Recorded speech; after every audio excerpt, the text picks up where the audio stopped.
I'm 16 here, heading out on a triple date to the St. Mary's Christmas Formal in my parents' brand new red Ford country sedan station wagon. On the way home, dropping the kids off, I was headed up Northeast 32nd. One of my pals from the back seat said, "Right here." And as I began to pull right, he said, "No, left, left." And I pulled back just as a guy was speeding around me, and I caught him right in the rear quarter panel with the big bumper of our station wagon. It did a lot of damage to his car and left a little bit of paint on mine. I had to go home and wake my dad up and let him know that I'd been in a wreck. It was the end of my driving the car for several months, and it stunted my social life. School wore on into spring, and my dad had a job for me in the company, construction company yard he ran. But I needed wheels. One day he came home and said he'd seen a car on the way to work. We went out and looked at it. It was a two-tone pink Rambler station wagon with a cardboard sign in the back window, hand-lettered. It said it all, Berry Picker Special, $125. My dad lent me the money, and before I knew it, I was tooling around town in that pink push-button start transmission Marvel. I don't have a picture of the BPS today, but here's the 1960 ad for the car. The one I had looked exactly like this. $1,750 new.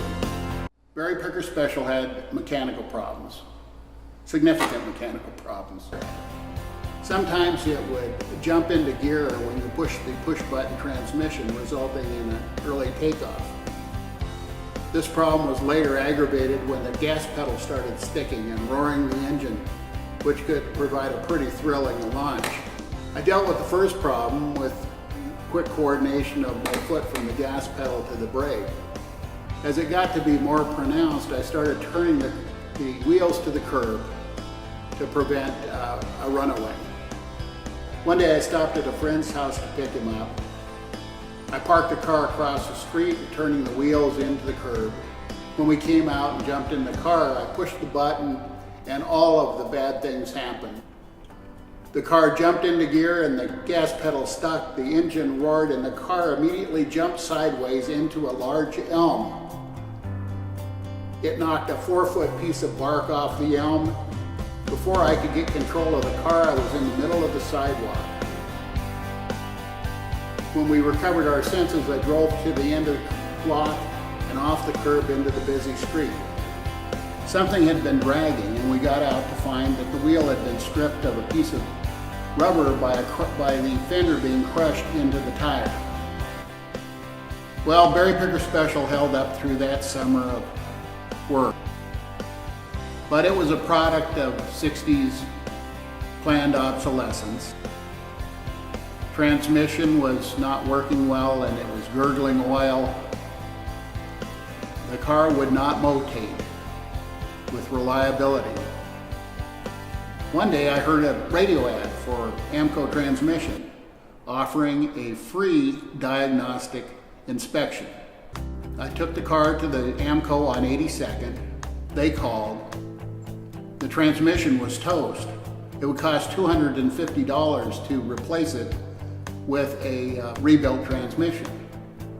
I didn't have the money, and the car had only cost $125. So one bright sunny morning, my father loaded Lynn, my sister Lynn, my brother Mike, and me into the orange and green company pickup, and we drove to the 82nd AAMCO. As we pulled up, the Berry Picker Special was in front of the shop, pointed nose outward. On its rear deck was a box of parts. I was disappointed that a free diagnostic inspection did not include putting the transmission back into the car. My dad secured the chain to the front of the BPS and the back of the pickup and pulled us across 82nd, turning left going south.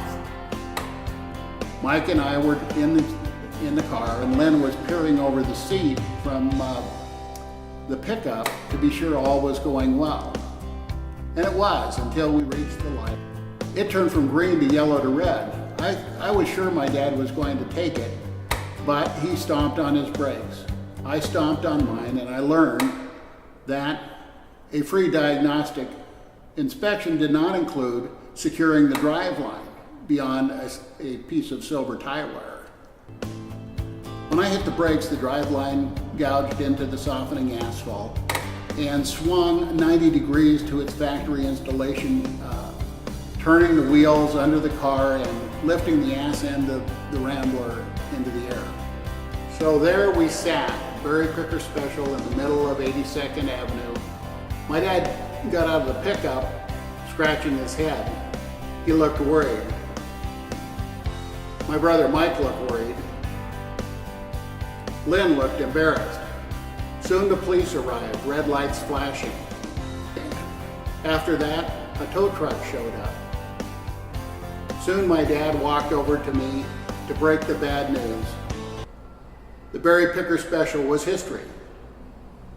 He gave it away for the cost of towing.